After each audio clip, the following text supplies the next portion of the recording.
Oh, hello there. So I'm almost finished designing my product. But I've definitely said that before. Specifically, April 19th, the day I published my first YouTube video.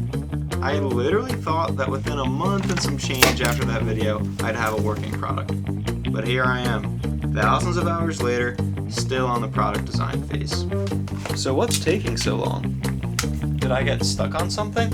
Well, it's actually more like how many times did I get stuck on something. For me, this whole process was a lot like every money-hungry kid's favorite board game. It's a game where players travel around the board, collecting money, dealing with random events, buying properties, and hopefully bankrupting the other players before they themselves go bankrupt. Those are the Monopoly rules. But I was playing product Design-opoly, and I didn't know those rules. When you pass go, you don't get $200, you get a working product. But to get there, I'd have to dodge expenses, buy new skills, not properties, avoid quitting, and deal with chance, the good and the bad. This is me. I'm always the king. So don't even try and take it if we play together someday. I have zero experience, zero technical knowledge, mildly intelligent, and stubbornly driven. Now my original plan was to use a money magic carpet to be transported around the entire board to a working product. And this is how that turned out in real life. The guy you're paying rips you off. Pay $5,000 and 7 months of time. But at least I get a project management skill out of it. Now I'm sure if I had a large enough money magic carpet, I could have made that work, but mine was rather small. But I was determined not to end up in here, so I had to keep playing.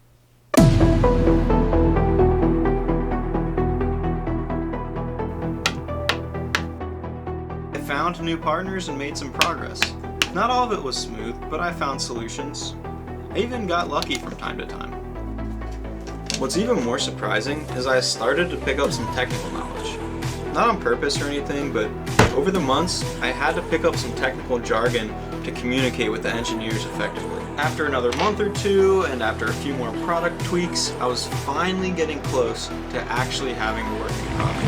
And then I hit a wall. The experts didn't know what to do.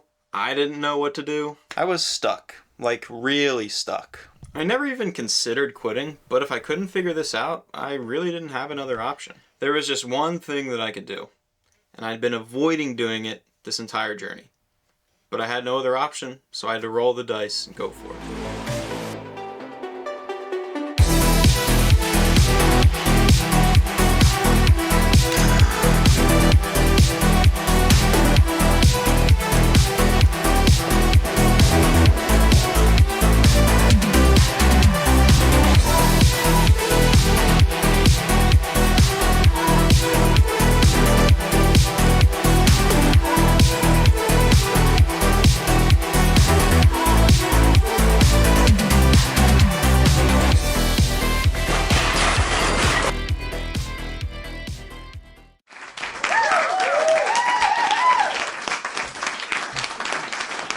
But the game of Monopoly doesn't end when you make it around the board just one time.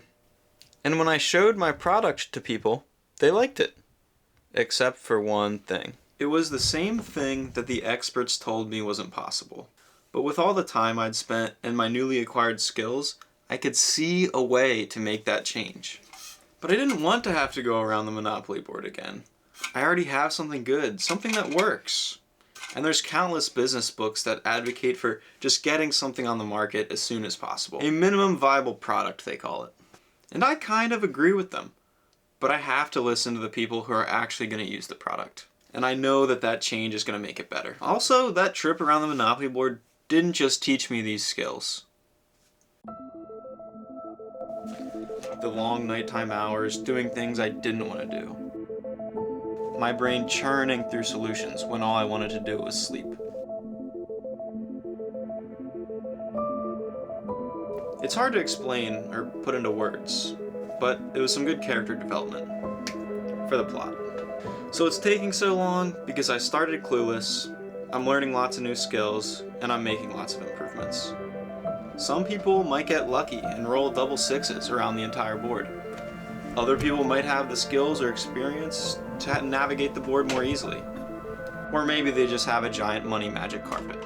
But I'm almost around the board for a second time, so I'm almost done. For real this time.